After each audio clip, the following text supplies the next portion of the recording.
बेयाव दिनै DC SP BTR एकर्डजों फैफानाय मोनसे सुक्ति बियो सिगाङाव नायमोन नोंथांमोना ओरैबायदि टल गेट दंमोन secretary under secretary deputy secretary joint secretary बेफोरबायदिमोन बेफोर मोनफा मोनफा माने टल गेटमोन आरो माने बेफोराव मोनफा मोनफा बे टल गेटआव फैसा होआबा खामानिफ्रा जाफुङामोन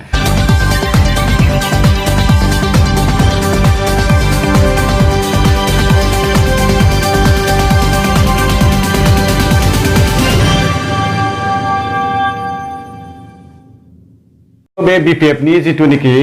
एजेन्टफोर बिसोरो जों सरसा खालामनायखौ जों नुनो मोनदों दाखालिबो आं ससियेल मिडियायाव नुदों खिन्थु ओरैबायदि गाज्रि जादों बियो माने जिथुनिखि BTR सुक्ति बे BTR सुक्तिखौ बिसोरो रिजेक्ट खालामनाय बायदि जादों आरो बिसोरो माने अपमान खालामदों BTR सुक्तिखौ जिहेतुनिखि जों दफा बाय दफा स्टेप बाय स्टेप जों मावलांनायखौ नुनो मोनदों दा बे BTR सुक्तियाव थानाय बे दफानिनो मोनसे पार्ट बे डिसिनो जुदि माबाखौ होनाया दायित्व होनाया बेखौ बिसोर अपमान खालामदों माने बिसोरो मेगन सादों बेयाव दिनै डिसि एसपि BTR एकर्डजों फैफानाय मोनसे सुक्ति बियो डिसिआ जोंनि आन्दाराव फैबाय जे डिसिआसो बे एनुवेल कनफिडेन्सियेल रिपर्टखौ डिसिआ होगोन जेरै स्टेटआव होयो सिगाङाव नायमोन नोंथांमोना ओरैबायदि टल गेट दंमोन secretary under secretary deputy secretary joint secretary बेफोरबायदिमोन बेफोर मोनफा माने टल गेटमोन आरो माने बेफोराव मोनफा बे टल गेटआव फैसा होआबा खामानिफ्रा जाफुङामोन एइबाराव जोंहा मोजांसिन जादों जे डिसिनो माखासे खामानिफोरखौ जिथुनिखि सुपारभाइज खालामनो जितु दायित्व होदों बे जोंहा जोबोद मोजां गोजोनथाव रादाब बेनिखायनो जों बेखौ बरायनांगौसो खिन्थु बिथांमोना रायजो राजाफोरखौ BPF नि एजेन्टफोरा मिसलिड खालामदों रायजो राजाफोरखौ नंगौना नङा खोथाया बे खोथाया नंगौ मिसलिड खालामदों बिसोर मिसलिड खालामदों आरो बेफोरबायदि खालामनायखौ जों नुनो मोनदों आरो खिन्थु बिथांमोना ओरैबायदि खालामदों माने ओरैबायदि थारमाने गावसिनि सलायनायासो मोजां जायो खिन्थु मालाय सलायनाया मोजां जाया बे स्टाइलाव लांबाय थादों खोथाखौ नोंथांमोना नाय गोदो जेबो सिस्टेम गैयामोन BCDC दाना होबाय हाग्रामाया बे समावनो BCDC दानानै खुनु सेक्रेटारि गैया अडिट गैया बे समावथ' आइवाइ न'फोरखौ कौटि आइवाइ न' जाख्ल'नो हानाया नैबेफोर जादों BCDC चेयारमेन MJNरेगा होन नोङो आइवाइ न' सेक्रेटारि गैला जेबो हिसाब गैला सिस्टेम गैयैयाव बे खारनावथ' दिनै उदालगुरियाव प्रथम कारापसन खालामनाय बे सरना दानि जिथुनिखि सरन MLA दा देरहानाया बे सरन MLA मोनानोथ' दिनै 1000टा आइवाइ न'खौ केलेंकारि खालामनो मोननाया सेक्रेटारि गैला सिस्टेम गैला दिनै जि फैदों दिनै सेन्ट्रेल सरकारा नायनानै माबायदि सुक्ति खालामबा मोजां जायो बेखौ नायनानैथ' दिनै सुक्तिखौ होखादों आरो बिथांमोना बुंदों दिनै रिजेक्ट खालामबाय थादों बे BTR सुक्तिखौ बे BTR सुक्तिनि सिगां मानो साइन होआमोन बेयावथ' उइटनेस हाग्रामायानो साइन दं बेयाव रन्जन दैमारिनि साइन दं गासिबो NDB नि साइन दं आबसुनि साइन दं बे एग्रिमेन्टआव बेनि गेजेराव आरोबाव जों बिथांमोना माखासे BPF नि दैदेनगिरिफ्रा फोरमायदों जे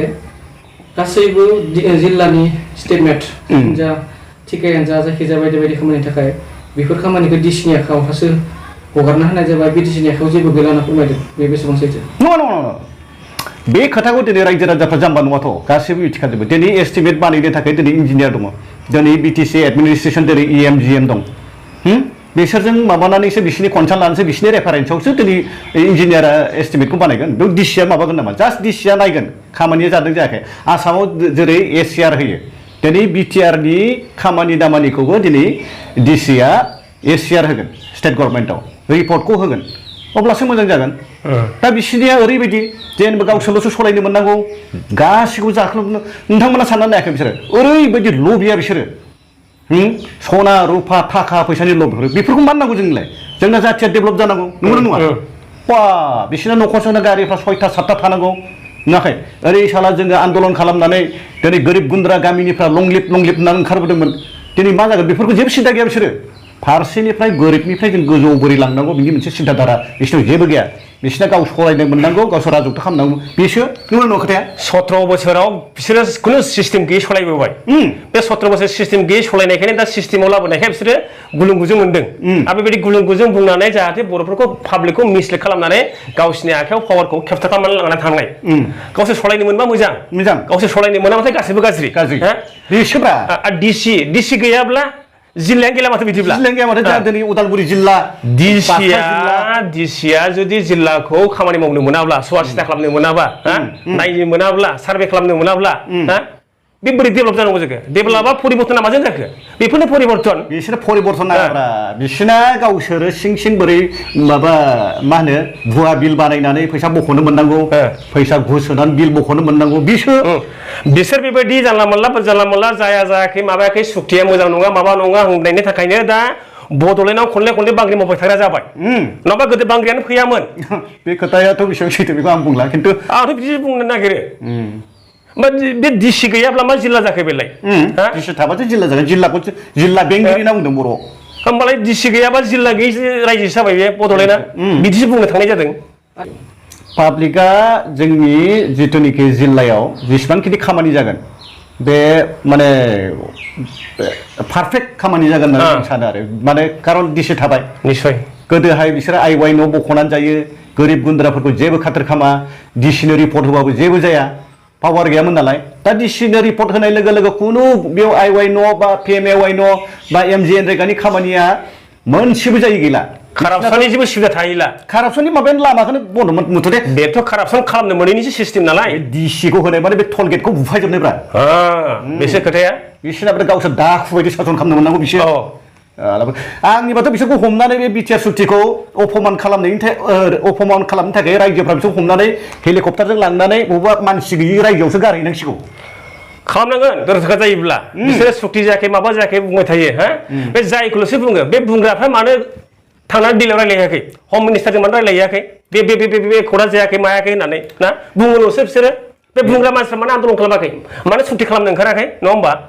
बे बुस्थुखौ अलरेडि सुक्ति जानायनि सिगां हम मिनिस्ट्रिया कपिखौ हरखाजोबदों इन्टेलेक्सुवेलफोर गासिबो खबर मोनखाजोबदों हाग्रामाया महिलानोबो दिनै बेफोर कपिफोरखौ हरखाजोबदों जे नोंसिनि सुक्तिया बेबायदि जासिगोन दफा बाय दफा बिसोर फरायना आन्दाज मोनदों जे BTR सुक्तिया मोजां बिनि थाखायसो बिसोर उइटनेस जादों दा बिसिना मा रायजो राजाफोरखौ मिसलिड खालामनानै BTRखौ सिख'नाय माने गावसोर सलायनो मोननाय बे लाइनाव थांगासिनो दं आरो बेबायदि पलिटिक्सजों जाया प्रिथिबिया जेब्लाबो बर' जाथिया जोबला माथो दिनै बेबायदि सिस्टेमाव फैखाबाय माथो बुहुमा जोबनोसै गैला रावबो थाला होमब्लाबो बर'आ दिनै जोबस्रांनाय लामायाव गैला खारन मोनसे सिस्टेम फैगासिनो दङ मोनबायना जोङो खेबसे नङा खेबनै BSC accord BTC accord BTR खेब जाबाय बे मोनथाम एकर्डआ माबा मोनसे धेमालि नङा बेयो धेमालि नङा